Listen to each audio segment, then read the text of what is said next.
Hello dear students, welcome to लोग star academy. तो guys कैसे हो सब लोग? I hope all of you are fine, fit and strong. तो गाइस जैसा कि आप लोगों से बोला गया था दोस्तों कि आप लोगों के लिए जो नेक्स्ट टर्म लेकर आएंगे वो होगा पंक्चुएशन एंड कैपिटल लेटर। जी हाँ, कौन सा?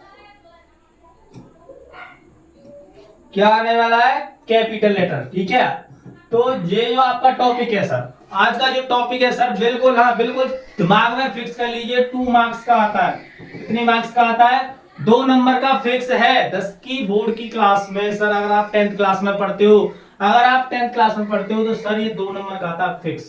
2 नंबर फिक्स है। अगर आप लोग पढ़ोगे तो पक्का 2 नंबर आपके, प्रॉमिस। ठीक, तो गाइस तो आज की जो हम क्लास स्टार्ट करने वाले हैं पंक्चुएशन एंड कैपिटल लेटर, तो सब लोग एक बार सब लोग जुड़ जाइए। आप लोगों के साथ जो भी दोस्त हैं, आपके भाई बंधु जो भी है, सभी लोग एक बार सेशन को शेयर कर दीजिए ताकि जो सेशन है एक बार धमाकेदार हो जाए, बिल्कुल धुआंधार बन जाए सब कुछ। तो अभी हम जो स्टार्ट करने वाले हैं सर, सब लोग जल्दी जल्दी कीजिए जल्दी। तो एक बार और मेरी बात क्लियर कर दीजिए कि जो मेरी ऑडियो है, जो मेरी वॉइस आप तक जा रही है, क्लियर है, वीडियो क्वालिटी क्लियर है? ठीक है, तो चलिए दोस्तों स्टार्ट करते हैं सेशन को, पंक्चुएशन एंड कैपिटल लेटर। तो भाई पंक्चुएशन एंड कैपिटल लेटर दो अलग अलग टॉपिक है दोस्तों, यानी कि पंक्चुएशन एक अलग है और कैपिटल लेटर एक अलग है। जी हाँ, तो दोनों को अलग अलग कवर करने वाले हैं। तो फर्स्ट हम कवर करने वाले हैं पंक्चुएशन को, जिसमें हम पढ़ेंगे कि मार्क्स, यानी कि जो मार्क लगाए जाते हैं आप लोगों के राइटिंग करते समय इंग्लिश में, तो वो सारे मार्क्स आपको दिख रहे होंगे आपकी स्क्रीन पर, बड़ी स्क्रीन पर क्लियर हो रहा है। तो वो सारी चीजें आज हम एक एक कर पढ़ने वाले हैं। कौन सा जो चिन्ह है, जो मार्क है, जो लगाया जाता है, वो कौन कौन सी जगह पर लगाया जाता है और कौन कौन सी जगह पर हम लोग उसको लगा सकते हैं। तो चलिए दोस्तों स्टार्ट करते हैं सेशन को। ठीक है, आइए सबसे पहला काम कि पंक्चुएशन जो है, पंक्चुएशन का मतलब क्या है। जैसा कि मैं आपको बताता हूं, कुछ भी चीज पढ़ना है अपने को, जैसा कि हमारा जो टारगेट होता है कि बिल्कुल बेसिक से हाई को जाना है अपने को। जो कभी भी नहीं पढ़ा होगा, जो बच्चा कभी भी नहीं पढ़ा होगा, जो भी मेरा भाई, मेरे बहन, मेरा बंधु जो भी है भाई, दोस्त मेरा, वो अगर कभी नहीं पढ़ा है वो भी सीखेगा, इस बात की गारंटी रहती है मेरी। तो सर फर्स्ट इसको कहते क्या है, पंक्चुएशन क्या होता है, तो आइए देखते हैं क्या होता है। लिखते समय उचित विराम चिन्ह, मार्क्स, स्टॉप्स या पॉइंट्स, ठीक है, के प्रयोग करने को पंक्चुएशन कहते हैं। पंक्चुएशन यानी कि चिन्ह लगाने का तरीका, सही बात है।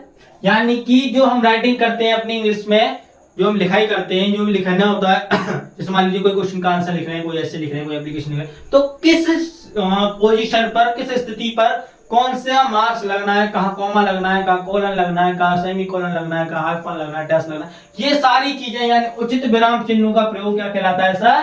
पंक्चुएशन। जी हाँ, क्या कहलाता है? पंक्चुएशन। इसको हम ना एक अगर हम नॉर्मली यूज करने को बोलेंगे भाई पंक्चुएशन मतलब, पंक्चुएशन बोल सकते हैं चिन्ह विधि, यानी चिन्हों का सही तरीका से लगाना। ठीक है, उस सब कुछ सीखते हैं इसमें। तो देखिए मैंने इंग्लिश वालों के लिए भी लिखा हुआ है, punctuation means the right use of putting in पॉइंटिंग्स और स्टॉप्स इन राइटिंग, यानी लिखाई करते समय सही जो चिन्ह हमारे उनका प्रयोग करना क्या कहलाता है सर? पंक्चुएशन कहलाता है। ठीक है, जैसे देखिए मैंने आप लोगों के लिए एक एग्जांपल लिखा हुआ है दोस्तों। द किंग सेड, राजा ने कहा, the boy is very naughty, जो लड़का है बहुत शरारती है। तो सर देखिए डायरेक्ट इनडायरेक्ट है, जो मैं आपको पढ़ा चुका हूँ, क्लियर कर चुका हूँ। जिसने नहीं देखी वो अगर सीखना चाहता है तो पूरी वीडियो आपको सेशन में एक वन शॉट मिल जाएगा, उससे आप कर सकते हो कंप्लीट। तो देखिए, तो जब हम डायरेक्ट इनडायरेक्ट पढ़ते हैं तो आपको पता होगा कि हम ऐसे करके 2 कॉमास, जो इन्वर्टेड कॉमास बोलते हैं इनको हम, उनको यूज करते हैं। तो इस प्रकार से किस स्थिति में कैसे कॉमा का यूज करना है वो सारी चीजें मैंने आपको दिखाई है। ठीक है, the king said the boy is very naughty, तो ऐसे करके कहां का किस चीज का यूज करना है वो सारी चीजें हैं। ठीक है, आइए अब एक एक करके इनको पढ़ना स्टार्ट करते हैं। तो पहले देख लेते हैं भाई हम कितने चीजों को पढ़ने वाले हैं। सही बात है या गलत बात है भाई दोस्तों? ठीक है ना भाई, एक चीज हमको पता होना चाहिए कि भाई कितना कवर करने वाले हैं हम। पैसे कवर करने लगे, फालतू में उड़ने लगे भाई, नहीं नहीं नहीं, हमको कवर करना है, कितना पढ़ना है अपने लिए। जो अपना जो एग्जाम का पॉइंट ऑफ व्यू है, एक आइडिया होना चाहिए अपने पास, छोटा आइडिया होना चाहिए कि हमको इतना करना है भाई, इतने से अपना काम हो जाएगा। तो देख लेते हैं। सबसे पहले फुल स्टॉप को पढ़ने वाले हैं, क्वेश्चन मार्क, कॉमा, डबल और सिंगल जो भी है, कॉमा जो भी है, कोटेशन बोलते हैं इसको, कोटेशन मार्क देखिए लिखा हुआ है, एपिस्ट्रोफी आप लोगों ने पढ़ा होगा, semi colon, colon, hyphen, exclamation और कैपिटल लेटर। ठीक है, इस प्रकार से कुछ चीजों को हम पढ़ने वाले हैं सर। तो एक एक करके अभी हम इसको कवर करने वाले हैं। ठीक है, तो आइए सबसे पहले सब सर स्टॉप लिख देते हैं ना, फुल स्टॉप कर देते हैं। क्या कर देते हैं इसको? फुल स्टॉप कर देते हैं। ये क्या होता है सर? Full stop. ठीक है, फुल स्टॉप का प्रयोग यानी कि फुल स्टॉप कहां लगाया जाता है। तो सर सबसे पहले जब हम फुल स्टॉप के बारे में बात करते हैं तो हमारे दिमाग में 3 बातें आ जाती है। वैसे देखिए जो भी है मैं आप लोगों के लिए लिखा हुआ है मैंने सब कुछ, बट मैं आपको एक शॉर्ट ऑफ वे में बताना चाहता हूँ कि हमारे दिमाग में कुछ बातें फिक्स हो जानी चाहिए। फुल स्टॉप, फुल स्टॉप का मतलब क्या है? फुल स्टॉप को हिंदी में बोलते हैं पूर्ण विराम। क्या बोलते हैं सर इसको? पूर्ण विराम। ठीक है, हिंदी वालों के लिए। तो सर देखिए, असर्टिव एंड इंपेरेटिव सेंटेंसेस के अंत में, in the last of assertive sentence and imperative sentence, इस प्रकार से बोल सकते हैं। यानी कि असर्टिव सेंटेंस और इंपेरेटिव सेंटेंस के लास्ट में इनको प्रयोग किया जाता है। कैसे? जैसे देखिए सर, मैंने आप लोगों के लिए एग्जांपल लिखा है, दिस इज माय बुक, यह मेरी किताब है। तो ये कैसा सेंटेंस है सर? ये असर्टिव सेंटेंस है। कैसा सेंटेंस है? Assertive sentence. देखिए मैं आपको एक शॉर्ट वे में बता देता हूं थोड़ी चीज। असर्टिव को बोलते हैं ना, असर्टिव सेंटेंस जो होते हैं वो टू टाइप्स के होते हैं। यानी कि एक होता है हमारा अफर्मेटिव, जिनको नहीं पता भाई, मोस्टली मुझे सबको पता है कि सबको पता होगा, फिर भी मैं ना एक बार बेसिक से चल रहा हूं तो बता देता हूं। तो दूसरा होता है सर नेगेटिव। ठीक है, तो यानी कि अफर्मेटिव और नेगेटिव सेंटेंस के पूरे को एक क्या बोल दिया जाता है? Assertive sentence. ठीक है, कोई दिक्कत नहीं है। तो असर्टिव और इंपेरेटिव सेंटेंस के लास्ट में हम फुल स्टॉप का यूज करते हैं। सर ये कैसा सेंटेंस है? दिस इज माय बुक, ये मेरी किताब है। तो एक असर्टिव सेंटेंस है, तो उसके लास्ट में किसका यूज किया जाएगा? Full stop. जैसे मैंने बोला, I don't know, I do not know him, मैं उसे नहीं जानता। तो सर नेगेटिव सेंटेंस है, तो उसके लास्ट में भी किसका यूज किया जाएगा? फुल स्टॉप का। यानी अफर्मेटिव हो चाहे नेगेटिव हो, दोनों में किसका यूज किया जाता है? लास्ट में फुल स्टॉप का। अब बात कर लेते हैं सर किसकी? बात कर लेते हैं इंपेरेटिव सेंटेंसेस। तो इंपेरेटिव सेंटेंसेस क्या होते हैं? कम हियर, यहां आओ। अगर आपको याद हो तो मैंने ना आपको जब एक्टिव पैसे पढ़ाए थे तब भी इंपेरेटिव सेंटेंस की जब हम एक्टिव पैसे बना रहे थे तब भी बताया था। इनडायरेक्ट स्पीचेस में भी मैं आपको बताया था कि इंपेरेटिव सेंटेंसेस क्या होते हैं। तो कम हियर, इधर आओ, तो इसके लास्ट में किसका यूज करते हैं? फुल स्टॉप का। मैंने बोला डोंट वेस्ट योर टाइम, अपना समय बर्बाद मत करो, तो इसके लास्ट में भी किसका यूज करते हैं? फुल स्टॉप का। यानी कि असर्टिव और इंपेरेटिव के लास्ट में किसका यूज करते हैं? फुल स्टॉप का। जी हाँ, तो पहला नियम समझ में आया सबको? क्लियर है सर? कुछ नहीं किया, कुछ नहीं किया भाई, क्या बहुत इजी है भाई, ये तो सब लोग हम पढ़ते आए। जी हाँ, सब कुछ आप पढ़ चुके हो, आपको आता है। वो कहते हैं ना आप हनुमान जी हो, यानी कि आप अपनी शक्तियां भूल चुके हो, बस वो याद करनी है। अब आप 10th स्टैंडर्ड में हो, 11th स्टैंडर्ड में हो या 12th स्टैंडर्ड में, तो आपको ये सब पढ़ चुके हो पहले, बट आपको याद दिलाना। क्या करना है? याद दिलाना है भाई, याद दिलाना है। तो वो याद दिलाते हैं, कैसे याद दिलाते हैं? आप लोग सब यूज करते हो, आप लोग इन सब चीज को यूज करते हो एब्रिविएशन एंड इनिशियल्स के साथ। इनिशियल्स यानी सर जो बारीकी से चलते हैं, एब्रिविएशंस में। किसमें? एब्रिविएशंस में जब इसको यूज करते हैं। एब्रिविएशंस बोलते हैं सर संक्षिप्त रूप, हिंदी में बोल देते हैं इसको संक्षिप्त रूप। क्या बोल देते हैं सर इसको? संक्षिप्त रूप। अब भाई संक्षिप्त रूप क्या है वो बताऊंगा आपको, डोंट वरी। संक्षिप्त रूप होता है सर किसी चीज का शॉर्ट फॉर्म। संक्षिप्त रूप किसको बोलते हैं? किसी भी चीज का शॉर्ट फॉर्म। जैसे कि मैंने आपके लिए बोला, देखिए सर ये सारी चीजें क्या संक्षिप्त रूप यानी एब्रिविएशंस हैं। कैसी हैं? जैसे मैंने लिखा PhD, philosopher of thinking, BA, bachelor of art, MA, master of art, MLA, member of parliament, legislative assistant, ऐसे होता है ना, मिस्टर जैन, एमपी। यानी कि जब कोई अपना बड़ा नाम होता है, कोई बड़ा नाम होता है या कोई बड़ी फॉर्म होती है, उसको शॉर्ट करने के लिए, किसका यूज किया था सर? फुल स्टॉप का। जैसे देखिए मेंबर ऑफ पार्लियामेंट, तो सर मेंबर की एम, पार्लियामेंट की पी, तो उसको क्या कर दिया हमने? शॉर्ट कर दिया। शॉर्ट कर दिया यानी कि उसका क्या कर दिया? एब्रिविएशन कर दिया, शॉर्ट कर दिया, संक्षिप्त रूप लिख दिया। तो सर जब हम किसी चीज का संक्षिप्त रूप लिखते हैं, शॉर्ट फॉर्म लिखते हैं, तो उस जगह किसका यूज करते हैं? फुल स्टॉप्स का, जो आप देख पा रहे हो। क्लियर है? सब कुछ क्लियर है ना भाई? कुछ नहीं है इसमें, सब कुछ पढ़ा है सर हमने, तो पहले ही पढ़ा है। बीए बहुत जानते, मेरा भाई बीए कर रहा है, मेरा जो कजिन है वो ये कर रहा है, पीएचडी कर रहा है, एमबीबीएस कर रहा है। तो सर ये सारी चीजें किसमें यूज की जाती है? फुल स्टॉप में। किसमें यूज की जाती है? फुल स्टॉप में। तो भाई हमने दो चीजें पढ़ी। क्या पढ़ा? कि असर्टिव में और इंपेरेटिव में फुल स्टॉप का यूज करना। सर बिल्कुल कह दिया आपने।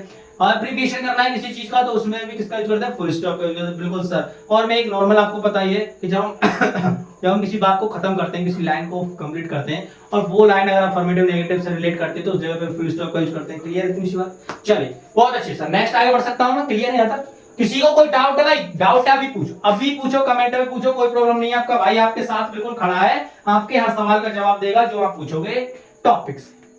ठीक है, आइए सर सेकंड नंबर है हमारा क्वेश्चन मार्क। सभी लोग जानते हैं क्वेश्चन मार्क, इंटेरोगेशन मार्क भी बोल देते हैं और नोट ऑफ इंटेरोगेशन भी बोल देते हैं। जो आपकी बुक्स में गिवन होता है उसी प्रकार से बता रहा हूं। इंटेरोगेशन मार्क भी बोल देते हैं सर, इंटेरोगेशन मार्क। ठीक है, और तो और इसको ये भी बोल देता है, एक नाम और है सर इसका नाम है note of interrogation. Note of interrogation. ठीक है, कोई प्रॉब्लम नहीं है भाई, ये तो इनके नाम है। नाम तो सभी के कुछ ना कुछ होते हैं, किसी को कलुआ बोलते हैं, किसी को बलुआ बोलते हैं, किसी का नाम रोहित होता है, उसको कुछ प्यार से कुछ भी बुला देते हैं। नाम है भाई, नाम का क्या है, बट हमको सीखना है सर, इसको सीखना है, इसी के ऊपर ध्यान देना। ये तो नाम है। आइए सर फर्स्ट नंबर देख लेते हैं इसका, इंट्रोगेटिव सेंटेंस के अंत में क्वेश्चन मार्क का प्रयोग किया जाता है। सर आप तो सिखा चुकी हो जी। जी हाँ, हम सब बहुत अच्छे से जानते हैं इसको कि भाई जब कोई इंट्रोगेटिव सेंटेंस आया तो इंट्रोगेटिव से जो चिन्ह है, जो ये जो दिखाया हुआ है, ये लगा हुआ है ना ऐसे करके जो लगाता है, सर बहुत लगाते हैं, सर बहुत लगाते हैं, तो लगाया है ना, तो बस पता नहीं था क्या है ये, तो आज पता चल गया कि जो कभी भी हम इंट्रोगेटिव सेंटेंस का यूज करते हैं तो उसके लास्ट में किसका यूज करते हैं? इंटरोगेशन मार्क का। Where do you live? Interrogation mark का। How are you? कैसे हो? Is this your book? Is this your pen? लीजिए पेन।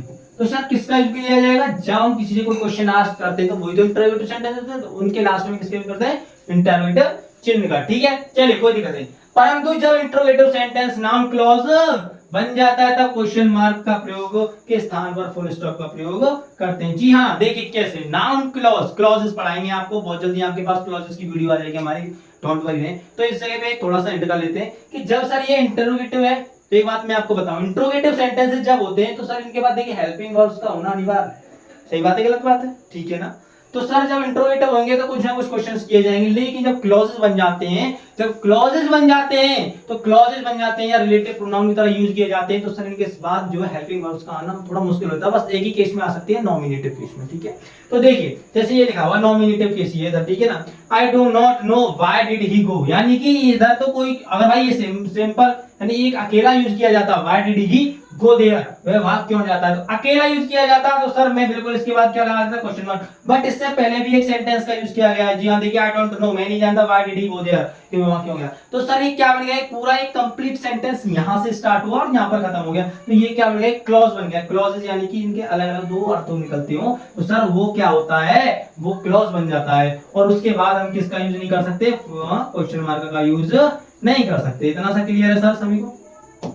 जैसे देखिए, प्लीज टेल मी, कृपया मुझे बताइए, एक सेंस निकाला, व्हाट शुड आई डू, मुझे क्या करना चाहिए, मुझे क्या करना चाहिए। तो सर जब दो सेंटेंस आपस में जुड़ते हैं तो एक क्लॉज बन जाता है। जब दो सेंटेंस आपस में जुड़ते हैं तो वो एक क्लॉज बन जाता है। वो एक क्लॉज, जब क्लॉज बन जाता है तो उसके लास्ट में फुल स्टॉप का यूज किया जाता है, ना कि इंटरोगेशन मार्क का। क्लियर? इतना बताइए बात, कितना इजी है ना? कुछ भी नहीं है इसमें, है कि नहीं? है तो नहीं कुछ भी, सब कुछ पढ़ा हुआ, सब कुछ, बस भूल गए। क्या हो गया? अपनी शक्तियां भूल गए हम। हाँ भूल गए भाई, भूलने नहीं देना कुछ भी, अपनी शक्तियों को याद करते रहना है, क्योंकि अब वो क्षण आ रहा है जब हमको युद्ध करना है, जब हमें अपना पेपर करना है, और पेपर में नंबर चाहिए तो पढ़ना पड़ेगा, और पढ़ना पड़ेगा तो कुछ तो अलग देखना होगा, कुछ तो अलग करना होगा, कुछ तो पढ़ना होगा भाई। नंबर चाहिए हमको, नंबर। पेपर में भाई बूंद बूंद करके गड़ा बढ़ता है, बूंद बूंद करके 2 नंबर मिल जाएंगे अगर आप इसको पढ़ के गए तो, पक्का 2 नंबर आपके। ठीक है, चलिए नेक्स्ट है कॉमा। सर जी हाँ, कॉमा। कॉमा जो है सर पूरे पंक्चुएशन चैप्टर की, यानी पूरे पंक्चुएशन का जो टॉपिक है उसकी रीढ़ की हड्डी, उसकी मेन रूट है ये। क्या है सर? रूट है ये। रूट बिल्कुल जड़ है, यहाँ सबसे ज्यादा प्रयोग किया जाता है और सबसे ज्यादा इसका प्रयोग पूछा भी जाता है। आइए देखते हैं कैसे। देखिए मैंने कुछ लिखा है भाई आप लोगों के लिए। क्या लिखा है? कॉमा सबसे महत्वपूर्ण तथा सबसे अधिक प्रयोग होने वाला पंक्चुएशन मार्क है। इसका प्रयोग निम्नलिखित स्थानों पर किया जाता है। कौन कौन से सर? ए, पहला टॉपिक है एक ही पार्ट्स ऑफ स्पीच के एक जैसे वर्ग के शब्दों को अलग करने के लिए। जैसे एक ही पार्ट्स ऑफ स्पीच का मतलब क्या है सर? एक ही पार्ट्स ऑफ स्पीच का मतलब है सर कि एक ही प्रकार की चीजें, या वो उसी टाइप में चीजें, बट हो चीजें उसी टाइप की चीजें। जैसे मैंने आप लोगों से एक सिंपल सी बात कही, भाई मैं गया था बाजार और मैंने ना बाजार से उस दुकान से एक तो भाई 1 किलो सेब लिया, 1 किलो केले लिए, और 1 किलो पपीता लिया, और 1 किलो मैंने अनार लिए, और कुछ सब्जियां खरीदी। तो सर ये सारी चीजें जो खरीदी ना मैंने, ये सारी चीजें खरीदी तो भाई एक ही कैटेगरी की, एक ही रिलेट करती, तो इन्हीं को बोलते हैं सेम पार्ट्स ऑफ स्पीच। क्या बोलते हैं? Same parts of speech. और या फिर हम अगर मान लीजिए कोई क्वालिटी में आ जाए, कोई डिस्क्वालिटी में आ जाए, या पर्सन्स के अंदर आ जाए, ठीक है, तो वो सारी चीजों को आपस में जोड़े रखने के लिए, यानी उनको अलग अलग डिनोट करने के लिए, जोड़े रखने के लिए नहीं बट उनको अलग अलग बताने के लिए। भाई तू वहां से गया, क्या लाया? भाई केला लाया, भाई पपीता लेकर आया, भाई अनार लेकर आया, भाई सेब लेकर आया, भाई आम लेकर आया, और सब्जियां भी लाया। तो भाई उनको अलग अलग डिनोट करने के लिए ना किसका यूज किया था? जी हाँ, कॉमा का। देखिए कॉमा इधर ना गलत लग गया, इसको ऐसे कर देना। ठीक है भाई दोस्तों, हो जाती है कभी कभी गलतियां, हो जाती है, कोई दिक्कत नहीं। देखिए जैसे कि मैंने आप लोगों के लिए कुछ एग्जांपल लिखे हैं, सचिन, सौरभ, गौतम एंड दीपक, तो मैं आपको एक बात बता दूं, कम से कम 2 से ज्यादा होने चाहिए, 3 तो होने चाहिए। क्या होना चाहिए? 3 तो होने चाहिए। 3 क्यों? क्योंकि भाई 2 के बीच में तो कॉमा लग जाता है, लास्ट के को हम एंड से जोड़ते हैं। ठीक है, सब्जेक्ट वर्ब एग्रीगेंट का क्या है, ये नियम है। तो सर पहला सचिन के बाद कॉमा लगे, मैंने बोला पर्सन के साथ हो सकता है, सौरभ के बाद कॉमा लगे, गौतम अंत में एंड, और दीपक तीन होते तो सर सचिन सौरभ एंड गौतम, तो ऐसे करके इसको यूज किया था। ठीक है, समझ में आ रहा। आर माई क्लासमेट्स, यानी वे सभी मेरे क्या है, क्लासमेट्स हैं। क्लियर है इतनी बात बॉस, क्लियर है। आइए और देखिए, he is very innocent, honest and hard working. हाँ जी हाँ, देखिए मैंने बोला ना क्वालिटी डिसक्वालिटी, हाँ तो देखिए क्वालिटी के बारे में बात करें, ही इज वेरी इनोसेंट निर्दोष, ऑनेस्ट ईमानदार, और हार्ड वर्किंग, और कैसा है, कठिन परिश्रमी है। तो सर उसकी क्वालिटीज बता रहे हैं, तो पर तीन होनी चाहिए कम से कम, दो से अधिक होनी चाहिए। तो देखिए 1 2 3, तो एक ही जैसी एक ही वर्ग में के शब्दों को अलग अलग दिखाने के लिए, तो देखिए सर इनोसेंट को अलग किया, ठीक है, ये दोनों के बीच में कॉमा, लास्ट वाले के एंड लगा, इन दोनों के बीच में कॉमा, इन दोनों के बीच में कॉमा, और लास्ट वाले के में एंड लगा। तो इस प्रकार से जो शब्द आते हैं जो एक ही पार्ट्स ऑफ स्पीच, समझ में आया, तो उनको अलग अलग करने के लिए किसका यूज किया था सर, कॉमा का यूज किया था। क्लियर। तो नेक्स्ट देखिए सर, सब important, very important sir, very important, ये भी इंपोर्टेंट है सर। आइए, तिथि को वर्ष से अलग करने के लिए, जी हाँ बहुत ज्यादा यूज होता है, बहुत पूछा भी जाता है। She was born on May 12, 1987, यानी उसका जन्म 12 मई 1987 को हुआ था सर। तो सर 12 मई यानी डेट को सन से, जो तिथि से यानी वर्ष से, ये क्या है, ईयर है, क्या है सर, ईयर, ये क्या है, डेट है सर। ठीक है, तो डेट को सर ईयर से यानी वर्ष से अलग करने के लिए किसका यूज करते हैं, कॉमा का। क्लियर है। जैसे देखिए, I got the job on July 18, 2010, तो सर 18 जुलाई 2010, तो 18 को 2010 से अलग करने के लिए किसका यूज करें, कॉमा। तो सर बहुत इंपॉर्टेंट है, इसको जरूर समझें। ठीक है, तो हमने क्या सीखा, जब डेट को ईयर से अलग करना है तो किसका यूज करना है, कॉमा का यूज करना है। क्लियर है सर सभी को, कंफर्म। आप चाहे तो इसका एक स्क्रीनशॉट ले सकते हो, और एक बार ना सब लोग एक बार सेशन को लाइक कर दे भाई, ताकि हमें भी ना थोड़ा क्या है, इंटरेस्ट आए आपको सिखाने में। ठीक है, चलिए आगे बढ़ते सर। आइए, जी हाँ, अगला है टॉपिक नॉमिनेटिव ऑफ एड्रेस के पश्चात। अब नॉमिनेटिव ऑफ एड्रेस क्या है सर, नॉमिनेटिव ऑफ एड्रेस का मतलब है सर जब हम किसी को उसके नाम से संबोधित करते हैं। ठीक है, जैसे कि संबोधित का मतलब है उसका नाम लेकर उसका अभिवादन संबोधन करना। जैसे देखिए ये तो थोड़ी सा गलत हो गया है, हाँ इसके लिए कोई भी नाम लिख देता, चलिए मैं लिख देता हूँ दीक्षा, लिख देता हूँ दीक्षा ही था sir, Diksha come to me, तो मैंने दीक्षा का नाम लिया, उसके बाद रुका और कम टू मी, यानी कि कोमा पर कितनी देर रुकाया, कोमा पर थोड़ी देर के लिए रुकाया था, यानी किसी बात को जब हम रोक के करना है, किसी बात को थोड़ा रोक के करना है। जैसे मैंने किसी को बोला अरुण, वो उड़ लिया ना, तो उसका नाम लेकर उसका जो है अट्रैक्शन अपनी ओर किया, तब अपनी बात कही। ठीक, तो उसको बोलते हैं नॉमिनेटिव ऑफ एड्रेस, यानी किसी का नाम लेकर उसको संबोधित करना, पुकारना या कहना। अंकित डू योर वर्क, अपना काम करो। जैसे कि मान लीजिए क्लास चल रही है और कोई अपने आप को डिस्टर्ब कर, Ankit sit properly and do your work, यानी सीधे बैठो और काम करो, यानी उसका नाम लिया, उसका प्रसारण लिया, फिर उससे बात कही, तो उसको बोलते हैं सर क्या, नॉमिनेटिव ऑफ एड्रेस। ठीक है, समझ में आ रहा है सर सभी को, क्लियर हो रहा है ना। तो मैं आपको एक बात बता दूं कि ये जो है कॉमा पर हम सबसे ज्यादा रुक कर बातें करते हैं। ठीक है, अल्प विराम बोलते हैं इसको, थोड़ा रुक कर बातें करना।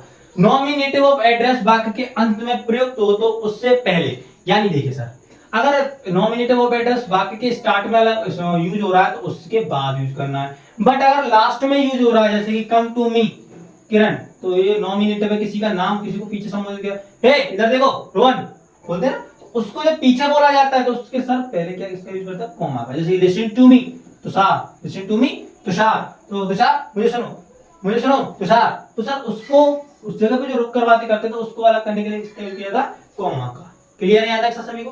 तो सर इंपॉर्टेंट है ये भी, जी हाँ इंपॉर्टेंट है। ठीक है भाई, आ जाता है, कोई प्रॉब्लम नहीं है, आ जाता है, बिल्कुल आ जाता है। ई, इसका ही नियम, इसमें नियम भी ज्यादा है क्योंकि ये ज्यादा पूछा जाता है। केस इन अपोजिशन वाक्य के बीच में आए तो उससे पहले वाले और दोनों और उसके बाद यानी दोनों जगह पर किसका यूज किया है, कॉमा का। जैसे कि मैंने आपको एक नॉर्मल सी बात बताऊं भाई, कि जैसे कि मैं आपसे ना कुछ कह रहा हूं जैसे कि मैं आपसे कोई किसी के बारे में बात करूं कि मेरा फ्रेंड जो एक इंजीनियर है, बहुत ईमानदार व्यक्ति है, बहुत ईमानदार, तो यानी माय फ्रेंड एन इंजीनियर, तो सर एक व्यक्ति के बारे में कुछ वाक्य उसके क्वालिटी डिसक्वालिटी के बारे में डिस्क्राइब करना, उसके बारे में बताना, तो जो उसके बारे में बता रहे हैं, रुक के हम जो बातें कर रहे हैं उसके बारे में, उसकी क्वालिटीज बता रहे हैं, जैसे कि MS Dhoni, world best finisher and world best batsman and batsman and wicket keeper. तो ऐसे करके जब हम किसी क्वालिटी डिसक्वालिटी के बारे में डिस्क्राइब करते हैं तो सर जी हाँ जी बिल्कुल बिल्कुल कॉमा का प्रयोग करते हैं। किस जगह पर? कॉमा का प्रयोग करते हैं। ठीक है, किस कैसे क्या क्या करते हैं सर? कॉमा का प्रयोग। ठीक है, जैसे कि माय फ्रेंड, क्या यूज करते हैं? My friend. ठीक है, तो इस जगह पे क्या है? जस्ट अ मिनट,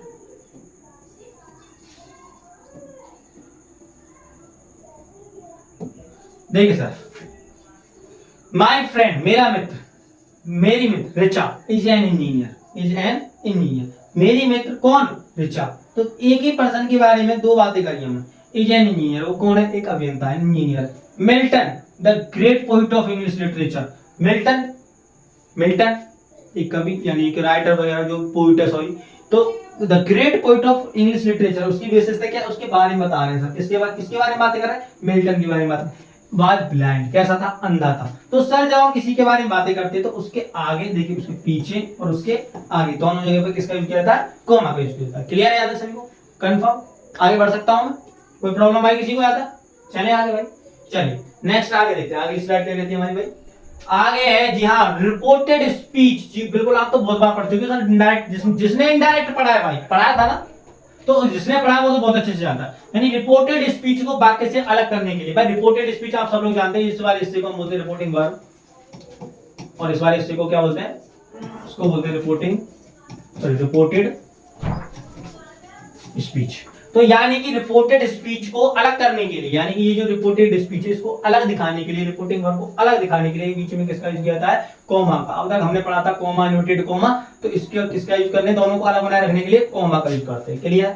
ये तो सब हम पढ़ चुके हैं पहले भी इनडायरेक्ट में। वैसे देखिए, शी सेड टू मी, उसने मुझसे कहा I have gift for you, I have gift for you, मेरे पास तुम्हारे लिए गिफ्ट है, उपहार है। तो सर इसको और इसको, दोनों हिस्सों को अलग बनाए रखने के लिए किसका यूज कर रहे हैं हम? कॉमा का। जी हाँ, तो किसका यूज करते हैं? कॉमा का। कितना सरल है ना, सब कुछ पढ़ा हुआ है कि नहीं? है कि नहीं भाई? मजा आ रहा है? सब कुछ पढ़ा लिखा भाई, सब कुछ पढ़ रखा हमने भाई। ठीक है भाई, भाई आप लोगों ने सब कुछ तो पढ़ रखा है, पर उसको ना याद दिलाना पड़ रहा है, और याद दिलाना पड़ रहा है तो यानी कि आप लोगों को याद भी बहुत बढ़िया आ रहा होगा भाई। अरे यार क्या हो रहा है?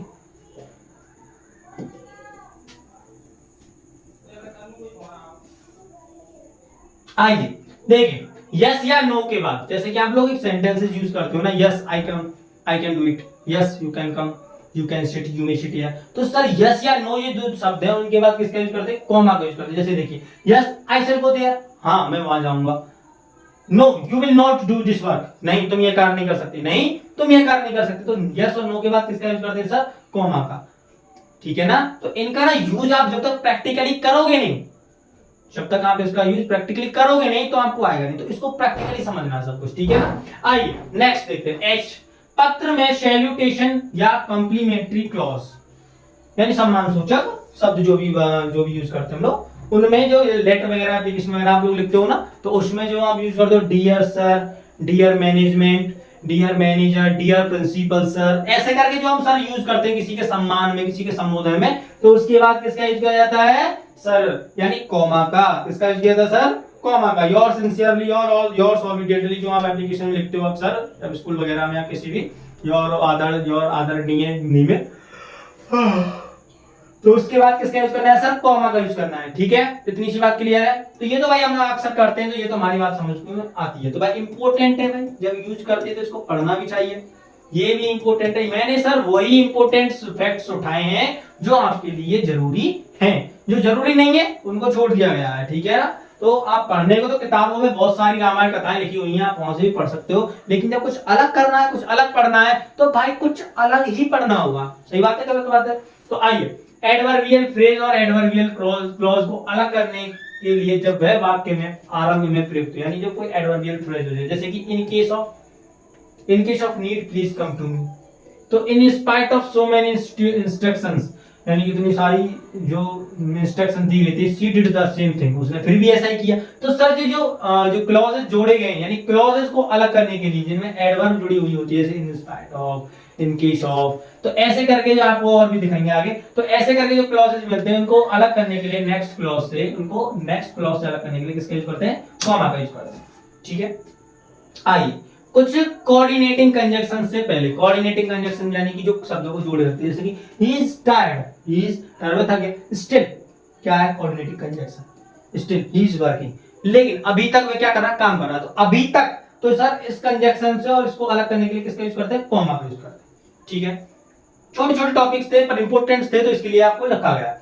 कुछ शब्दों या फ्रेजेस के पहले और बाद में जो वाक्य के अंदर किसी बात पर जोर डालने के लिए प्रयुक्त होते हैं, क्या डालने के लिए, प्रेशराइज करने के लिए, जिसके यूज किया जाता है। I therefore come can not go there, मैं इसीलिए वहां नहीं जा रहा था, बोलते ना भाई तू वहां, यही तो कारण था कि मैं वहां नहीं जा रहा था, यही तो बात थी, यही तो बात थी कि मैंने उससे बात नहीं की। तो जब किसी सेंटेंस पर सर, जब किसी जोर डालने के, प्रेशराइज करने के लिए जो शब्द यूज करते हैं, तो उनके पहले और बाद में किसका यूज किया जाता है, कोमा का यूज किया जाता है। जैसे ऐसे शब्दों में however, therefore, doubtless, too, hence, in short, moreover, nevertheless, at least, of course, finally, may, after all, ऐसे करके कुछ शब्द हैं जो आपके लिए यूज किए जाते हैं। तो आई होप यहां तक सबके समझ में आ रहा है, सब कुछ क्लियर है। एक बार सब लोग सेशन में बताएं प्लीज, और तब आगे बढ़ें कि ठीक है। तब तक आप चाहें तो एक स्क्रीनशॉट यूज कर सकते हैं, फिर आगे बढ़ते हैं। चलिए स्टार्ट कीजिए जल्दी। हाँ जी सर, तो क्लियर है ना, यहां तक सभी को, आगे बढ़ जाऊं मैं। चलिए आगे देखते हैं। डबल और single quotation mark, quotation mark यानी कि डबल का मतलब जो आप इंटर इन्वर्टेड कोमा करके यूज करते हो उसको बोलते हैं, और सिंगल यानी जो हम यूज करते हैं टाइटल के रूप में। तो आइए देख लेते हैं क्या करते हैं। डबल कोटेशन मार्क का प्रयोग किसी के द्वारा कही गई बात को बिना बदले डायरेक्ट स्पीच में रखने के लिए किया जाता है, तथा सिंगल कोटेशन मार्क का प्रयोग टाइटल करते हैं, सही है, टाइटल के लिए किया जाता है। जैसे कि सर मैंने आपको डायरेक्ट बताया, she said coma inverted coma जिसको बोलते हैं, उसको यहाँ पर क्या कह दिया गया है, डबल कोटेशन मार्क, या हम बोल सकते हैं इन्वर्टेड। तो सर नाम से कुछ नहीं खाना है, हमको चीजों को सीखना है, तो इसको बोलते हैं इन्वर्टेड कोमा, जो आप लोग कहते आए हो। तो सी सेड, उसने कहा I am going to Kanpur, मैं कानपुर जा रहा हूं। तो सर क्या ये क्या है, जब अपनी किसी बात को कहना है, किसी बात को बिना बदले कहना है एज ए डायरेक्ट फॉर्म में, तो किसका यूज करते हैं, डबल का। लेकिन जब किसी को टाइटल रूप में लिखित करना है, राइट करना है, जैसे मैं बोलता हूँ आज का हमारा विषय है भैया क्या है सर, मैंने जैसे आप ये ऐसे लिखने के लिए सर माई स्कूल के ऊपर आप ना ऐसे लिख के दिखाओ, क्या लिख के दिखाओ, ऐसे, तो it's my title, it's my title. तो एज ए टाइटल जब किसी की बात को करना है तो उसके लिए सिंगल कोटेशन मार्क यानी सिंगल इन्वर्टेड कोमा, और जब किसी बात को कहना है, उसने कहा कि वह मुझे ऐसा नहीं करने देगा, यानी उसने कहा कोई बात कही, तो जब कोई बात कहते हैं तो सर डबल कोटेशन मार्क, ठीक है, डबल इन्वर्टेड कोमा। जैसे देखिए आई लाइक द नोवेल, मुझे नोवेल पसंद है, three man in a boat, तीन आदमी एक बोट में, तो ये क्या है, उस नोवेल का नाम है, टाइटल है ये। तो सर ये क्या एज ए टाइटल यूज करना है तो सिंगल यूज करना है, जब किसी बात को कहनी है तो डबल यूज करना है, बस इसी बात को याद रखना है कोमा के अंदर, इस वाले कोमा के, ठीक है, क्लियर है। कोमा क्लियर हो चुका है सर, कोटेशन मार्क स्टार्ट हो चुका है। कोमा के अंदर हमने कितने यूज पढ़ चुके हैं हम, कोमा के अंदर सर हम के यानी कि A B C D E F G H I J K, यानी कि लगभग 11 से 12 यूजेस पढ़ चुके हैं, यानी नियम पढ़ चुके हैं। अब डबल इन्वर्टेड कोमा के अंदर बात आ चुकी है। तो नोट क्या है भाई, नोट को पढ़ लो एक बार। एक कोटेशन मार्क के अंदर दूसरे कोटेशन मार्क का प्रयोग करते समय सिंगल कोटेशन का प्रयोग करते हैं। जैसे मान लीजिए कोई एक लाइन बोली हमने, कोई एक लाइन बोली, टीना आस्क्ड नीना, टीना ने नीना से पूछा, तो कोमा का यूज किएंगे कि सर दो बातों को अलग रखना है। कैन आई रीड, क्या मैं पढ़ सकती हूँ, lost heroes, can I read lost heroes book, यानी कि ये बुक का नाम है, तो एज ए टाइटल यूज करना है तो एक सिंगल कोटेशन मार्क, लेकिन जब कोई बात को रोकना है तो सर डबल कोटेशन मार्क, और जब सर क्या है कोई क्वेश्चन आस्क करना है तो सर इंटरोगेशन मार्क का प्रयोग करना है। तो देख लीजिए सर ऐसे करके भी आपके सामने एक एग्जांपल आ चुका है कि ऐसे करके अगर आपके लिए मिक्स हो जाए तो कैसे करना है। तो भाई जब कोई बात, दो सेंटेंसेस को अलग करना है यानी रिपोर्टिंग और रिपोर्टिंग स्पीच में से, तो इसको अलग कर दीजिए एक बात को, ठीक है। जब मुझे कोई बात रखनी, बात बतानी है तो सर उसके लिए डबल कोटेशन मार्क यानी डबल इन्वर्टेड कोमा, और अगर इंटरोगेटिव है तो इन्वर्टेड क्वेश्चन मार्क भी रखना है, लेकिन टाइटल आ गया बीच में तो टाइटल को भी बनाए रखने के लिए सिंगल कोटेशन मार्क का यूज करना है। तो बताइए कितना इंपॉर्टेंट है कि नहीं इंपॉर्टेंट, बताइए अब आप ही लोग बताइए कि इंपॉर्टेंट है कि नहीं है, क्लियर है इतना। तो देखिए भाई बिल्कुल बेसिक बता रहा हूं, यानी कि बिल्कुल इतनी बातें बता रहा हूं कि जो आपके पेपर में छूटनी नहीं है। ज्यादा मैं आपको बोलूं ना, ज्यादातर किस चीज पर आता है, कॉमा और inverted comma, sorry inverted comma, comma और इंटरोगेशन मार्क आ जाए, इसी से बाहर कुछ नहीं जाता। ये तो हमको पता है ना भाई, आ जाए तो क्या करोगे, बनता भी बहुत कुछ है, तो पढ़ना बहुत जरूरी है चीजों को। एपिस्ट्रॉफी 5वां पॉइंट है हमारा क्या, एपिस्ट्रॉफी, यस। तो देखिए सर इसमें क्या है, एपिस्ट्रॉफी का मतलब होता है सर संबोधन करके कुछ होता है इसका हिंदी, ठीक है। तो जब हम किसी चीज पर अपना अधिकार शो करते हैं, पोजीशन शो करते हैं, तो उसके लिए हम एपिस्ट्रॉफी एस का यूज, एपिस्ट्रॉफी कॉमा का यूज करते हैं। देखिए कैसे यूज करते हैं, संबंध प्रकट करने के लिए, क्या दिखाने के लिए, रिलेशन दिखाने के लिए सिंगुलर के साथ एस से पहले व प्लूरल के साथ एस के बाद यूज करते हैं। इसका मतलब समझाता हूं आपको। देखिए this is Ashwini's watch, this is Ashwini's watch, यानी कि यह अश्विनी की घड़ी है। इसका मतलब क्या, अश्विनी की घड़ी। तो अश्विनी का जो अधिकार है वो घड़ी पर है, तो सर सिंगल है तो उसके पहले, उसके सिंगुलर के साथ एस से पहले, तो एस से पहले। लेकिन बहुवचन प्लूरल के साथ उसके एस के बाद, जैसे कि आप लोगों ने सुना होगा गर्ल्स हॉस्टल, सुना है आपने, गर्ल्स हॉस्टल, हॉस्टल यूज करते हैं, तो गर्ल्स बहुवचन है उसके बाद, उसके बाद, तो ऐसे करके इसका प्रयोग किया जाता है। क्लियर हुआ सभी को। तो मैं आपको ना एज अ जनरल नॉलेज एक चीज बताना चाहता हूं कि जब सर हम किसी चीज पर अपना पोजीशन शो करते हैं तो एपिस्ट्रॉफी एस का यूज करते हैं। जैसे मैं आपके लिए बोलूं राम की बुक, राम की किताब, तो राम्स बुक, राम्स बुक, राम की किताब। तो इसको एक तरीका से लिख सकते हैं द बुक ऑफ राम, ठीक है ना। आप जब ऑफ का प्रयोग पढ़ते हो ना तब देखते हो इसको, द बुक ऑफ राम। तो इस प्रकार से भी इसको पोजीशन को शो करते हैं। तो अभी हम एपिस्ट्रॉफी पढ़ रहे हैं तो भाई इसको ध्यान से रखना है कि जब सिंगुलर का यूज करना है तो उसके पहले यूज करना है, प्लूरल के बाद, प्लूरल में उसके बाद यूज करना है। जैसे boys hostel, girls hostel, boys room, girls room, ऐसे करके वुमेन्स रूम करते हैं ना, वुमेन हुआ तो ठीक है, वो तो अलग ही है। तो ऐसे करके यूज करते हैं। तो सर क्या है, एपिस्ट्रॉफी का यूज करते हैं शब्दों को संक्षिप्त बनाने के लिए, यानी कि शॉर्ट बनाने के लिए। आप लोगों ने बहुत सारी शॉर्ट फॉर्म्स पढ़ी होंगी। कैन नॉट को कांट बोल देते हैं, डू नॉट को डोंट बोल देते हैं, विल नॉट को वॉन्ट बोल देते हैं, सही बात है। शुड नॉट को शुडंट बोल देते हैं। तो ऐसे करके जो सेंटेंस में शॉर्ट फॉर्म्स यूज करते हैं, तो उसके बाद किसका यूज करते हैं, उसके लिए किसका यूज है, एपिस्ट्रॉफी का। देखिए डोंट यानी कि डू नॉट, तो उसको शॉर्ट करने के लिए क्या यूज कर दिया हमने, एपिस्ट्रॉफी का। कांट, कैन नॉट यानी कि कैंट में क्या, एपिस्ट्रॉफी का। It's, is it, it is. तो ऐसे करके जब हम किसी को शॉर्ट फॉर्म में यूज करते हैं, ठीक है ना, शॉर्ट फॉर्म में यूज करते हैं। एब्रिविएशन में नहीं भाई, एब्रिविएशन ठीक है लेकिन उसका शॉर्ट बनाना है, ठीक है ना, उसका फर्स्ट लेटर या सेकंड लेटर नहीं उठाना है, उसका शॉर्ट बनाना है। तो शॉर्ट बनाने के लिए एपिस्ट्रॉफी का यूज किया जाता है, बहुत यूज है इसका सर, ठीक है ना। सेमीकोलन, सेमीकोलन क्या होता है, सेमीकोलन को पढ़ते हैं, देखते हैं क्या है।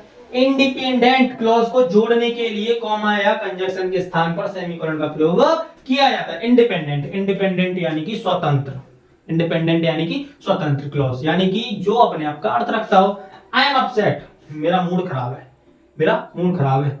He insulted my father, उसने मेरे पिताजी की क्या कर दी, इंसल्ट कर दी। तो भाई इंडिपेंडेंट क्लॉज था, देखिए बिल्कुल है कि नहीं है। तो उनको अलग करने के लिए, उनको जोड़ने के लिए कंजक्शन के स्थान पर, कंजक्शन क्या है कि उसने, मैं मेरा ना बहुत मूड खराब है, मेरे से बात मत कर, क्यों क्यों भाई क्यों खराब है, उसने ना मेरे पिताजी के वो कर दिया, उसने मेरे साथ ऐसा किया। तो ऐसे करके जब किसी इंडिपेंडेंट क्लॉज को दूसरे क्लॉज के साथ जोड़ते हैं तो उस जगह पर sir as a conjunction semicolon का यूज किया जाता है। जैसे आप देख पा रहे हो, आई एम अपसेट, मेरा मूड खराब है, मैं अपसेट हूं, मैं थोड़ा दुखी हूं। क्यों दुखी हूं, जिंदगी डॉट लगाते हैं और एक कॉमा लगाते हैं, इसको बोलते हैं सेमीकोलन, ठीक है। एक कॉलन होता है। तो उस he is insulted my father, उसने मेरे पिता की इंसल्ट करी, बेइज्जती करी, तो इसलिए मेरा क्या है, मूड अपसेट है, तो इस वजह से मैं अपसेट हूं। तो सर एक इंडिपेंडेंट, ये कैसा क्लॉज है, इंडिपेंडेंट, ये भी कैसा क्लॉज है, इंडिपेंडेंट। तो सर जब इंडिपेंडेंट क्लॉजेस, दो इंडिपेंडेंट क्लॉजेस को जोड़ा जाता है, ठीक है, जोड़ने के लिए as a conjunction, as a conjunction. तो भाई देखिए मैं एक बात बताऊं आपको, लोग इसके कंजक्शन रखते भी क्या, रखते भी क्या, इसलिए कॉमा का यूज कर दिया गया, वो उस कॉमा का नाम कर दिया गया सेमीकोलन। तो इस वजह से बोलते हैं इसको सेमीकोलन, सेमीकोलन जोड़ना, ठीक है। आइए नेक्स्ट देखते हैं। जी हाँ देखिए, सेमीकोलन को नंबर नहीं दिया क्या भाई, हाँ नंबर नहीं दिया भाई, इसको गलत बात है, 6 आ गया। अगला है हमारा 7, नंबर से क्या करना है, कॉलन, कॉलन का प्रयोग किया जाता है। तो मैं आपको ना एक बात बताता हूँ, कॉलन का ना जो यूज करते हैं, जैसे आप लोग देखते हो डेफिनेशन, जो ज्यादातर यूज करते हो आप लोग, मैं बताऊँ आपको डेफिनेशन, तो उस जगह पे ये क्या है, कॉलन है, क्या है सर, ये कॉलन। तो देख लिया आप लोग को सब कुछ पता है, आपको बस आपको याद दिलाना है। तो ये किसका यूज है सर, कॉलन का यूज है। तो एक्सप्रेशंस जैसे what I suggest is this, ऐसे एक बात, जैसे कि ऐसे सेंटेंस लिखा हुआ है और जब हम कुछ कहना है, कुछ बात करनी है, तो fill the form, submit it your counter, wait for the reply, तो ऐसे ऑप्शंस की बने, तो उसमें से क्या जोड़ा जाएगा यहाँ पर, तो ऐसे करके उसको यूज किया जाता है। एक्सप्रेशन जैसे what's really happened, what is this के बाद, तो इससे प्रकार सर जैसे देखिए ऐसे यूज किया गया, तो उसके बाद भी क्या आने वाला है, तो वो सारे यूज करते हैं। तो इसलिए ज्यादा खास नहीं है, जो मैंने आपको ये बताया ये इसको ध्यान रखना है, ठीक है। आइए इसको पढ़ लेना है जैसे, बट हाँ इसको ना थोड़ा ध्यान दे, इसको ध्यान दो, इसको ध्यान दो भाई, इसको ध्यान दो, इंपॉर्टेंट है। आइए, तो क्या है एक्सप्रेशन, जैसे एज फॉलो द फॉलोइंग, तो फॉर एग्जांपल नेमली, ऐसे यूज करते हो ना आप लोग, या किसी लिस्ट बनाने के लिए लिस्ट लिखते हो, लिस्ट, जैसे देखिए everyone wants the following things, translate the following sentence, use करते हो। तो ऐसे जगह पर किसका यूज किया था, कॉलन का यूज किया था, किसका यूज किया जाता है, कॉलन का। तो भाई everyone wants the following things, क्या चीजें हैं वो, कार, फ्लैट, जॉब, ये सारी चीजें की जरूरत होती है। जैसे मैं बोलता हूं ट्रांसलेट द फॉलोइंग सेंटेंस, तो ऐसे करके आपको सेंटेंस गिवन होते हैं। तो सर एज ए लिस्ट ही तो गिवन होते हैं, तो इस प्रकार से इधर क्या यूज किया जाता है, कॉलन का यूज किया जाता है, ध्यान में रहेगा आपको भाई, ठीक है। तो ऐसे जैसे कि मैंने आपको बताया ना एज ए डेफिनेशन, तो दो ज्यादा इंपॉर्टेंट है। Please send me all your proof, namely अपने सारे जो भी प्रूफ है वो सारे मुझे भेजिए, जैसे कि पहला ये सर्टिफिकेट भेजिए, दूसरा पासपोर्ट भेजिए, फैमिली इनकम दीजिए। तो ये सारी चीजें जैसे एज ए लिस्ट यूज करते हैं, तो किसका यूज करते हैं, सेमीकोलन का यूज करते हैं, सॉरी कॉलन का, सॉरी, ठीक है। नेक्स्ट आगे बढ़ो, चलिए नेक्स्ट क्या है भाई, कंप्लीट सेंटेंस के बाद किसी कोटेशन को लिखने के लिए, यानी जी हाँ देखिए complete sentence, follow the words of Chanakya, Chanakya की बात का अनुसरण कीजिए।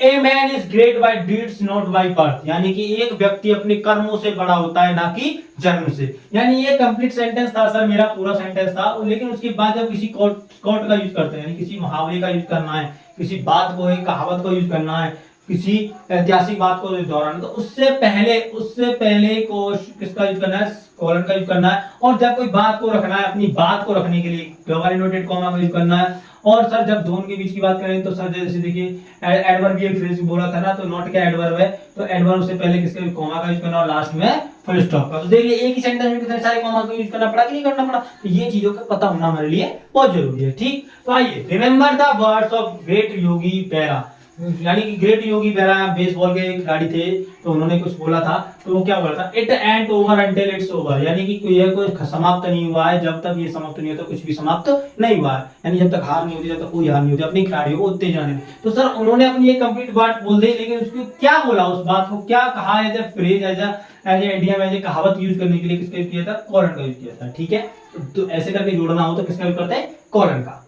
देखिए आवर्स, मिनट्स तथा सेकंड्स के बीच, जो आवर्स है, मिनट है, सेकंड है, इनके बीच यूज करते हो ना, तो देखिए ये इंपॉर्टेंट है भाई, ये कॉलन के अंदर, ये इंपॉर्टेंट है भाई, ये कॉलन के अंदर, एक ये इंपॉर्टेंट है, ठीक है। इससे पहले वाला इंपॉर्टेंट था, पहले वाला एक्सप्रेशन वाला, ये वाला लिस्ट वाला, और उससे डेफिनेशन वाला, बस इसको 4-5 को याद कीजिए, कुछ भी याद मत रखिए, ठीक है। तो जैसे देखिए आवर्स, मिनट्स तथा सेकंड के बीच, यानी जब से बोलते हैं ना 11:30, 12:20, तो सर इनके बीच में क्या है, ये कॉलन ही तो है, क्या है सर, ये कॉलन। तो जब हम समय और टाइम, घंटे वगैरह, आवर्स वगैरह को शो करते हैं, तो किसका यूज करते हैं, कॉलन को यूज करते हैं, ठीक है। क्लियर है इतनी बात, हाँ जी।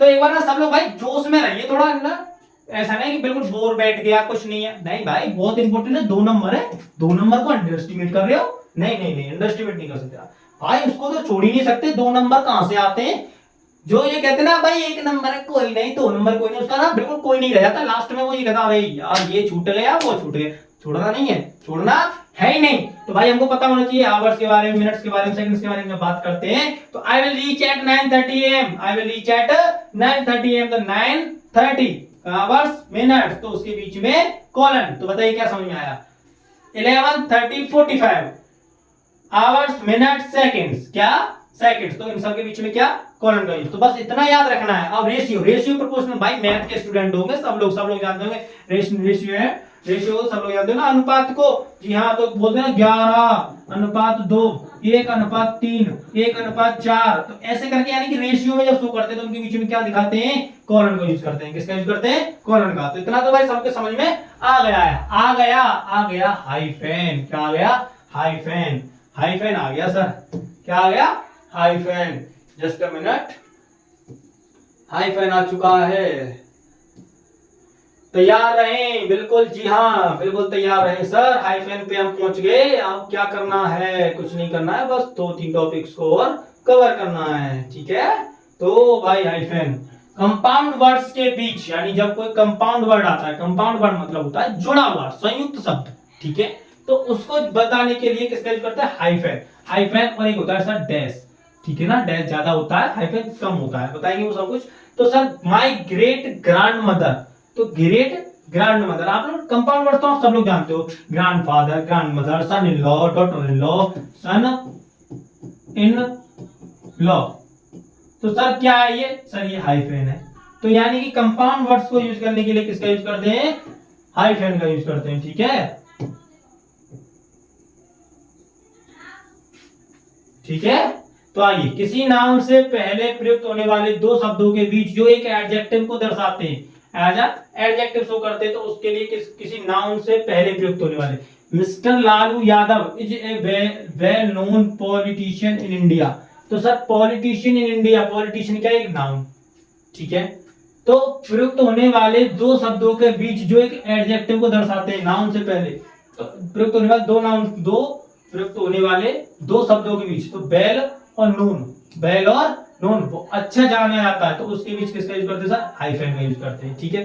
तो एज एडजेक्टिव का दर्शाते हैं, क्या है, कैसा है भाई, कैसा, बहुत जानकार, यानी कि एक अच्छे जाने माने, जाने पहचाने, जाने माने, क्या है, पॉलिटिशियन है, क्या है सर, राजनेता है वो। तो उसको क्या यूज करता है, क्या मतलब उनके लिए क्या बीच में क्या है, जैसे दो दो एडजेक्टिव, दो नाउन को यूज करना है, तो उसको एज एडजेक्टिव यूज करने के लिए बीच में किसका यूज करते हैं,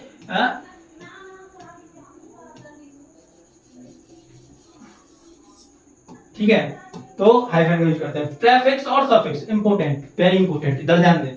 तो Larry Kings has several ex wives, ex wives, prefix यानी लास्ट में, सफिक्स यानी स्टार्ट में, तो सब देखिए यूज हो रहा है। तो ऐसे करके हम इसका क्यों यूज करते हैं, हाइफन को यूज करते हैं। कंपाउंड नंबर्स के बीच, जैसे कि आप एनिमल लिखते हो ना, 21 तो बीच में, 32 तो उनके बीच में, तो ऐसा एज अ हाइफन इसको यूज किया जाता है, ठीक है। चलिए नेक्स्ट देखो, नेक्स्ट क्या, एक्सक्लेमेशन मार्क। एक्सक्लेमेशन मार्क यानी कि इसको ना बहुत दो चीजों में यूज किया जाता है, एक तो एक्सक्लेमेटरी सेंटेंसेस में, और एक सर आप लोगों ने पढ़ा हो तो ऑप्टेटिव में भी यूज कर देते हैं इसको, और इंटरजेक्शन में भी। आइए देख लेते हैं कैसे करना है।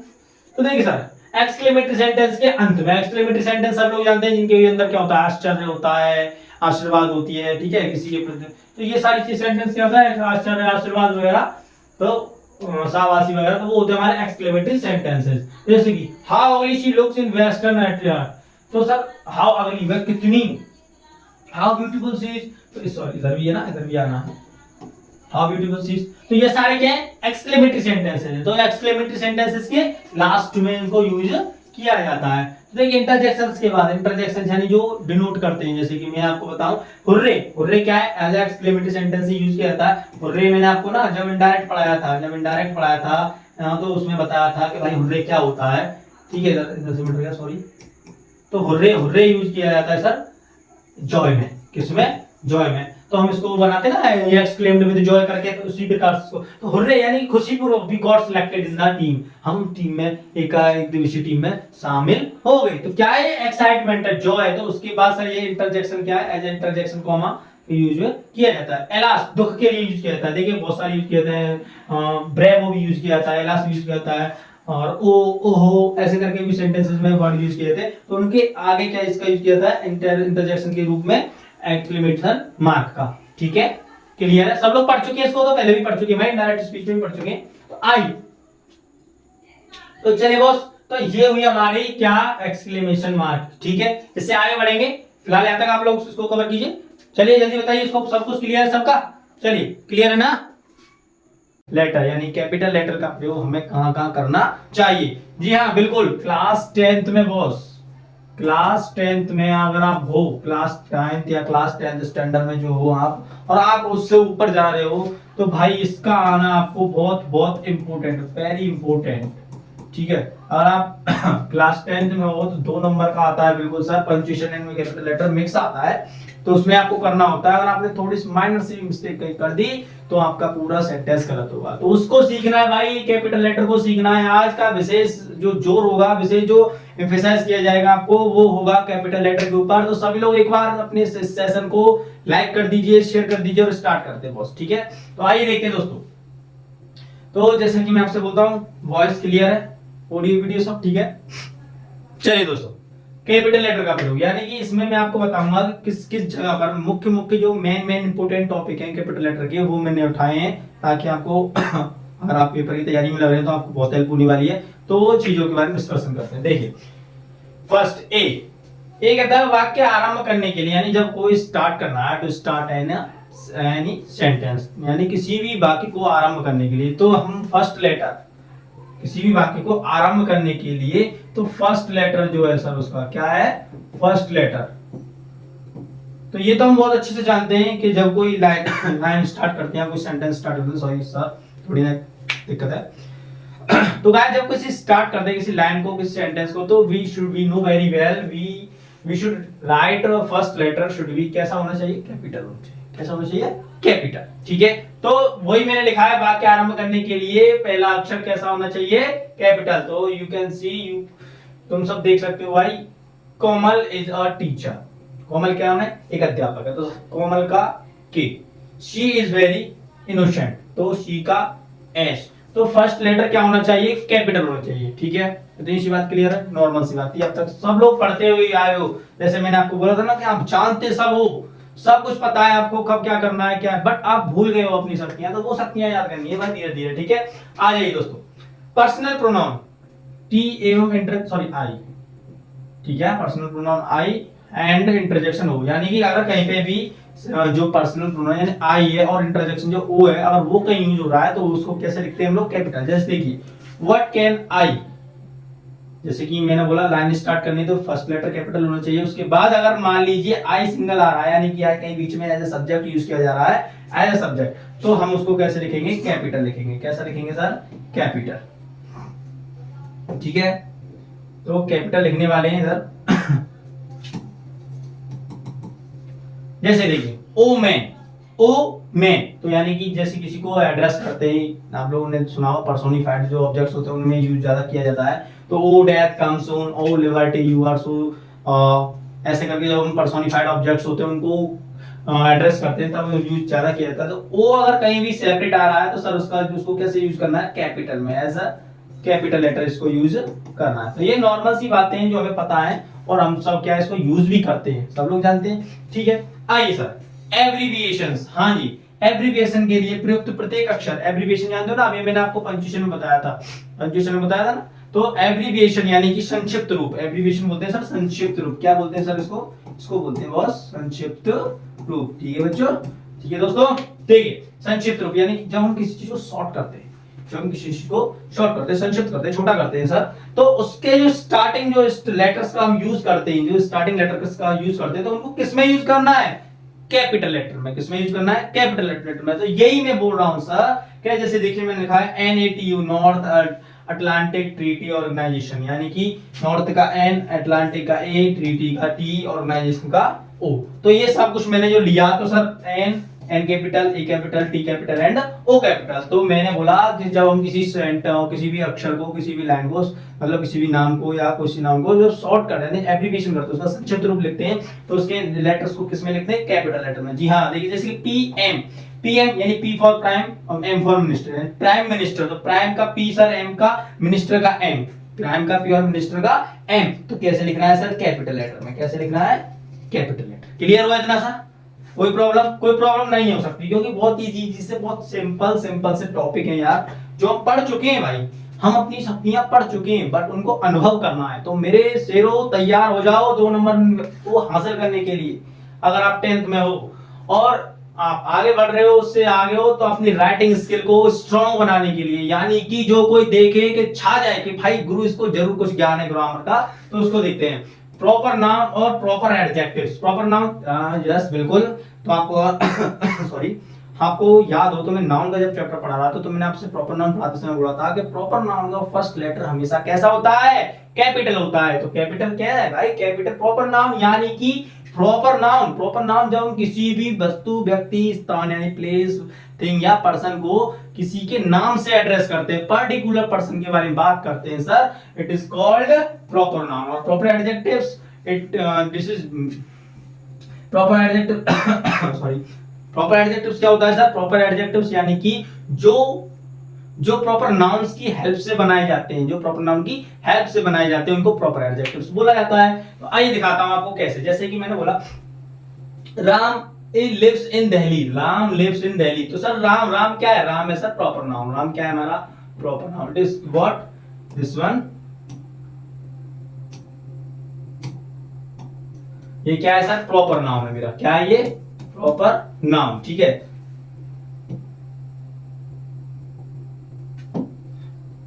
प्रॉपर नाउन है बॉस। तो ये प्रॉपर नाउन है भाई, नाम है, बिल्कुल पर्टिकुलर नाम के बारे में बात कर रहे हैं। जैसे देखिए यहाँ पर दिल्ली, दिल्ली क्या है? प्रॉपर नाउन, जगह का नाम है, प्लेस है। ये क्या है सर?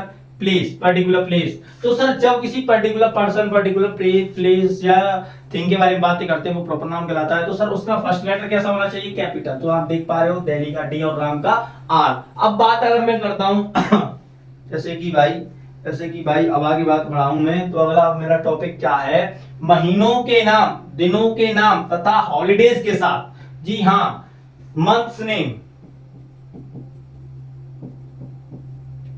डेज नेम और हॉलिडेज यानी छुट्टियों के लिए फर्स्ट लेटर कैसा होना चाहिए? कैपिटल होना चाहिए। फॉर एग्जांपल कैसे भाई? देख लेते हैं कैसे। जैसे मैंने लिखा January is the first month of the year. जनवरी साल का पहला महीना होता है। कुल मिला के बात क्या है भाई? अगर आप कोई भी डेज नेम, कोई मंथ नेम अगर यूज कर रहे हो तो उसका फर्स्ट लेटर कैसे लिखना है भाई? कैपिटल लिखना है। क्लियर? तो ये तो बात समझ में आ रही सबको, कोई प्रॉब्लम नहीं है। आइए देश के सॉरी देश के नाम, भाषा, राष्ट्रीयता, नेशनलिटी, धर्म, रिलीजियन या विषय, सब्जेक्ट के लिए, यानी कि मान लीजिए बॉस कि अगर आप किसी देश का, कंट्री का नाम बोल रहे हैं, ठीक है, कंट्री का नाम प्रॉपर नाउन में पहुंच जाएगा, कोई दिक्कत नहीं है। और भाषा के बारे में बातें करते हैं, नेशनलिटी के बारे में बातें करते हैं, रिलीजन के बारे में बातें करते हैं, या विषय, सब्जेक्ट के विषय में बातें करते हैं, तो उनका फर्स्ट लेटर हमें किसमें लिखना है? जी हाँ, कैपिटल में लिखना है। तो देखिए जैसे मैंने आपके लिए एग्जांपल लिखा है आई, तो बोला था मैंने इंटरजेक्शन, जो क्या है आई और इंटरजेक्शन ओ को किसमें बनाया जाता है सर? कैपिटल। तो आई तो भाई कैपिटल आ गया। वांट टू विजिट चाइना, तो चाइना का सी क्या है? कैपिटल आना है। कैसा आना है सर? कैपिटल। ठीक है, तो अगर किसी कंट्री का नाम यूज कर रहे हैं तो वो क्या? कैपिटल लिखा जाएगा। इंडियन पीपल, हाँ जी देखिए, हाँ मुझे भी याद है, प्रॉपर एडजेक्टिव। प्रॉपर एडजेक्टिव बोला था ना, जो प्रॉपर नाउन्स की हेल्प से बनाए जाते हैं। फॉर एग्जांपल देखिए, प्रॉपर नाउन क्या होता है? इंडिया। इंडिया क्या है sir? Proper noun. But it is, अगर हम इसको यही लिख दें इंडियन, इसको क्या लिख दें? इंडियन, तो ये क्या? वहां की विशेषता। और एडजेक्टिव्स का क्या मतलब होता है? विशेषण यानी विशेषता बताएंगे। तो इंडिया का क्या बना दिया? इंडियन, यानी भारतीय लोग, भारत के देशवासी, भारत के लोग, भारत के पीपल। तो इसके प्रॉपर नाउन को क्या कर देगा? प्रॉपर एडजेक्टिव में कन्वर्ट कर देगा। यानी प्रॉपर नाउन से जैसे मान लीजिए अमेरिका, तो अमेरिकन। ठीक है, और बहुत सारे होते हैं ऑस्ट्रेलिया, ऑस्ट्रेलियन, तो बोलते हैं ना हम सब लोग। तो ऐसे करके जो प्रॉपर नाउन्स होते हैं सर, उनका जब एडजेक्टिव में कन्वर्ट करते हैं, तो ऐसे करके वहां के निवासी के रूप में काम करते हैं। कंट्री जैसे रिलेटेड बात है। जैसे देखिए इंडियन पीपल, तो इंडियन की आई कैपिटल, इंडियन की I capital. People were are very intelligent, तो किसकी बात कर रहे हैं सर? राष्ट्रीयता यानी नेशनलिटी के बारे में बात कर रहे हैं। वहां के पीपल के बारे में बात कर रहे हैं। तो इंडियन लोग जो होते हैं वो कैसे होते हैं? बुद्धिमान लोग होते हैं। ठीक है, इंटेलिजेंट होते हैं। बार we should all proud of all us, यानी कि हम सभी को कैसा करना चाहिए भाई? प्राउड फील करना चाहिए अपने ऊपर कि हम क्या है? इंडियंस हैं। ठीक है, आइए देखिए, जैसे कि अभी इसमें ना धर्म के बारे में लिखा गया है, तो सर जैसे कि हिंदू, ठीक है, तो हिंदू का एच कैपिटल। ठीक है, जैसे कि मैंने बोला मुस्लिम, तो मुस्लिम का एम कैपिटल। ठीक है, और क्रिश्चियन का सी कैपिटल। अब बात करूं मैं सर किसके बारे में? रिलीजियन के बारे में, सॉरी विषय के बारे में। तो अगर मैं इसको सर हिंदी लिखता हूं, हिंदी क्या सब्जेक्ट है, तो सर हिंदी लैंग्वेज है इसको, तो हिंदी की एच बड़ी, मैथ्स तो एम बड़ी, इंग्लिश तो ई बड़ी। यानी कि जब किसी विषय के बारे में, सब्जेक्ट के बारे में, यानी कुल मिला के इनमें से किसी के भी बारे में चर्चा करनी है, तो इनका फर्स्ट लेटर क्या होना चाहिए सर? क्या होना चाहिए? कैपिटल। क्लियर यहां तक सभी को?